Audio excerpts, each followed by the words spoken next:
Having spent 3 years in Portland playing in the NBA, this year it's a change of direction and a change of temperature for Joel Freeland, playing here in the Russian capital for CSKA Moscow. A new start, a fresh beginning for the Great Britain international, but what's it like here in the centre of this cold city? It's not too bad, really.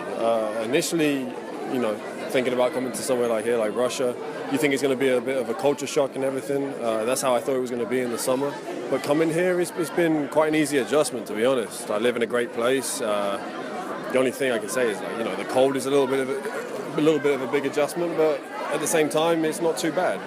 I mean, you're 3 years in the NBA, and obviously you had some opportunities to stay there. And what swung it to come back here rather than staying over there? I wanted to play. All the offers, I probably had like 4 or 5 different offers in the NBA, but at the end of the day, no one could really guarantee me any minutes, and I never knew what my situation was going to be going to any of them teams. So I felt like this was my best option, and especially coming to a team with great heritage, it's a great organisation, and a team that's going to be fighting for hopefully for championships. And with the group of guys that we have, I really feel like that's what we're going to be doing, and I feel like I wanted to be a part of something like that. When you look back on Portland, I mean, obviously you had some good moments and the experience was good. Is there any downside to that? I mean, how do you evaluate that with a little bit of perspective now?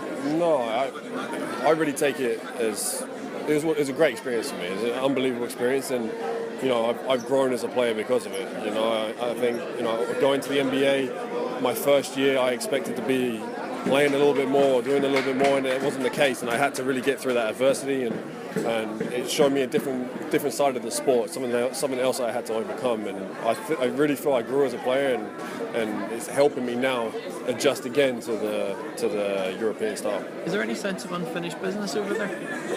I don't know. I would never rule it out. People have asked me that question before, and I would never rule out any options.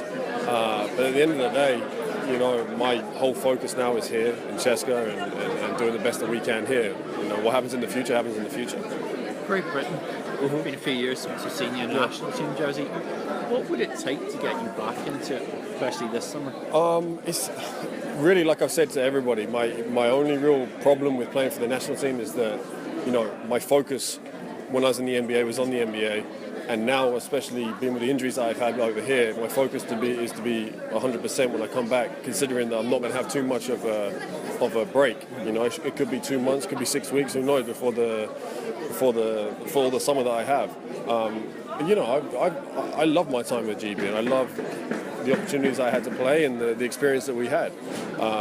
So, like I said before, I would never rule anything out. I would love to be part of it again. It's tough for me in these situations where I really feel like I need to give my all to my team. The team, that's put me under contract, that's gone out their way to sign me. I really need to give my everything to them. Drew and Lowell have obviously spoken about the way the national team programme has been run certainly the last few years, and what improvements they thought need to be made, particularly in kind of handling the players and building a sense of a programme there. I mean, what have you seen, and what do you think?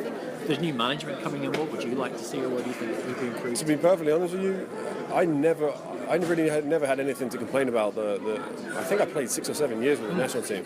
I never really had anything to complain about. Every year it improved and it got better, albeit from whether it's just little things to having your own rooms and on the road and stuff like that, and all that kind of stuff got better. And I felt comfortable traveling wise. The pre-camps prior to the big competitions and stuff, I felt comfortable there. So I wouldn't really say that anything really needed to be changed. Maybe some other people had different ideas or insights, or they're used to different things and they felt like, things had to be changed around for them to be more comfortable. But to be honest with you, I didn't really have that problem.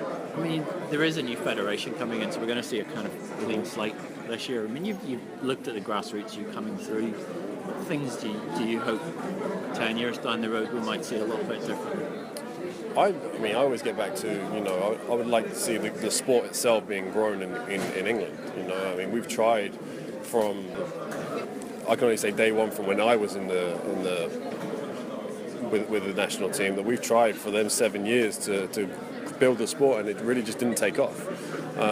So really, from my point of view, it's going to be trying to introduce this sport again into Great Britain, into England, and and hoping that it takes off. You know, there's funding that needs to be done, there's things that needs to be done to make that happen. But you know, I think them kind of things is going to help the country and help the players over there with a lot of talent to stay in that country and actually improve in that country, instead of, you know, whoever gets good gets shipped out straight away. You know, and none of the talent can stay in the country.